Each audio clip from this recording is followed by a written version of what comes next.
You know, when I started doing this smallballsuccess.com stuff, I was publishing a book about old school hitting from the dead ball era, and I thought that the website would be a way to kind of channel the information in the book out to the public.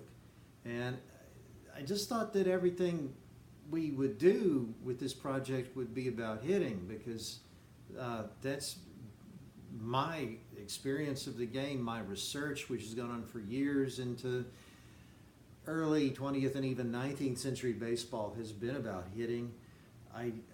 Even though my son went to a D2 college as a pitcher, I didn't think that there would be any future in this project talking about pitching. I certainly don't know anything about pitching. How am I gonna? But the more I get into this, and it does, as a person of shorter stature, this same thing that irritates me about the game's attitude toward hitting even more irritates me about pitching. If you're, I heard somebody who's 5'11" referred to by an ESPN announcer the other day as being a real short guy. Well, you know, that's true in the context of today's game. If you're not 6'2" at least, the assumption is, what's that guy doing out on a D1 college mound, or let alone a professional mound? He can't pitch. He's 5'10", let alone 5'8". There were guys back in the dead ball era and even up until World War II who were 5'8" or 5'7". I forget Elroy Face, how tall he was, but he was shorter than I am. They were pretty successful. And there's all this talk about, well, you know, the guys today are so much healthier and they're just so much more gigantic as physical specimens. The short guy today just wouldn't be able to compete. I questioned that in the context of hitting, and more I'm questioning it in the context of pitching. I think there's simply techniques that guys used to use in pitching, just as we have found in hitting, that have been lost. And since nobody is interested in these techniques, you know, the assumption is you start with the guy who's real big and tall, and so why dig into techniques to help someone who's shorter? You don't even have anybody like that you're working with. But I think there's a tremendous volume of material that we're just ignoring. Now, I've been operating on the assumption that a shorter person probably has and this is very often true, it's true in my case, has a broader body type. There's a kind of athlete, I think, there's an athletic kind of build that combines the broad shoulders and the broad hips, the broad body type, the strong core with a shorter stature. And there ought to be a way to tap into those assets and make them work even off the pitching mound. So that's my assumption. I've been trying to figure out with some research again, and I'm doing more and more all the time into the pitchers of the 20s and 30s. I can't find much about the teens, let alone the turn of the century, but what I'm finding is that indeed guys would throw from a lower arm angle, and I think they would use the breadth of their body. And I'm talking about guys who were shorter, but I think doing this allows you to use that width and that musculature that you have as a shorter, broader frame to put more into the pitch. Now, what I want to talk about in the rest of this video is something that I've sort of stumbled upon, because look, everything I'm doing is just experimentation, and nothing on this website comes with any guarantees.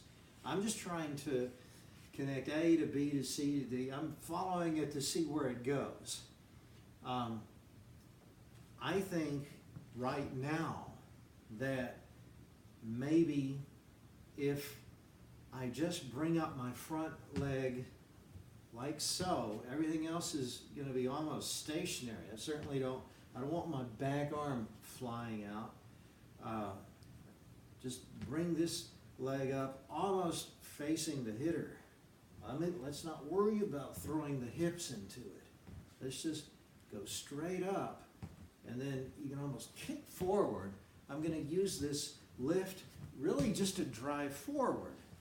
And the driving forward is going to allow my pitching arm to really accelerate when I get that drive off the rubber.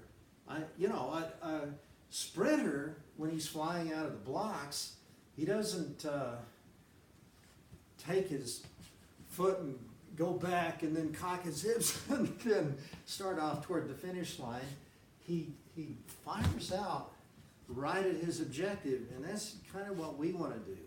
I'm just going to lift up this, I'm going to bend this knee and fire out, and it's that thrust forward that's going to allow me to, at this very low, almost sidearm arm angle, I call it a 930 arm angle, I can use that to create acceleration. And then I'm going to have all the effects that I've talked about in previous videos. I'm going to have my finish like this. This is one of the things I check in the old photographs and baseball cards. There's so many guys that are finishing like this. So I know that they're not coming down over the top because their hand is like this and their back leg is also flying out like that. Their back foot, you can see a kind of almost a V, and then that foot is going to plant ahead of the left foot. So I'm getting that effect, if anything, with even a little exaggeration, and that's good. That means I'm really tapping into the source of energy that I thought would be there. And I'm doing a talk right now because I'm trying to prepare I'm trying to get this all out so that I can actually go out and throw a few very soon and post that video separately. But one of the things that made me even think about this is an experiment, is that I've been talking about throwing left-handed, which I think, and I always think that's a great way to teach yourself how to refine your motion from your better side. You know, if you are left-handed, then try throwing right-handed, because that's going to help you get ideas for how to improve from this side. I've been very frustrated that I can't actually reach the 930 angle from the left side and stay there and throw with velocity. I noticed in the last videos that I posted where I was throwing left-handed, I was getting more velocity than I've ever gotten before, but I was throwing like a catcher. It was kind of almost shot-putting the ball. I thought I was, in the process of throwing, I actually thought I was doing this, but I wasn't. And I find that if I do this thing here, and I'm also really having to work from the left side to throw that lead arm back and kind of delay my weight shift a little bit so that it's really powerful when it comes forward. But if I do that, those two things, kind of pump that front leg without going back over the rubber, and then throw up that glove hand, then I think I'm going to find, whenever I video that and I'll show you that if it doesn't look too awful, but I think I'm going to be getting much better results. I was throwing it all over the place the other day, but I felt that I was getting good velocity, and I felt like I was working on muscle. I was using muscles and not endangering joints. I don't think I was doing anything that long-term would create damage. So I think this is a really positive direction that we're going in, and I'm excited to try it out. Once again, just look, if you have a guy who pitched D1 or even professional baseball I've known guys, like great guys like this. They were my son's pitching coaches in some cases, and they weren't cheap either, but they got all the way up to, in one case, to AAA. Big, tall guy, really nice guy. Why is he coaching kids like my son? Because he blew his arm out. But for a while, he was setting the sun on fire. He was just, everybody was talking about him. He was the greatest pitcher in his league. Why? Because he was 6'5", because he was big, and he blew his arm out because he had bad technique. If you want to listen to a guy like that and replicate what he's doing and risk blowing your arm out, then feel free, be my guest. I'm a short guy. I have no resume of professional success or college success. All I'm doing is experimenting with things, given my body type, and trying to see what works.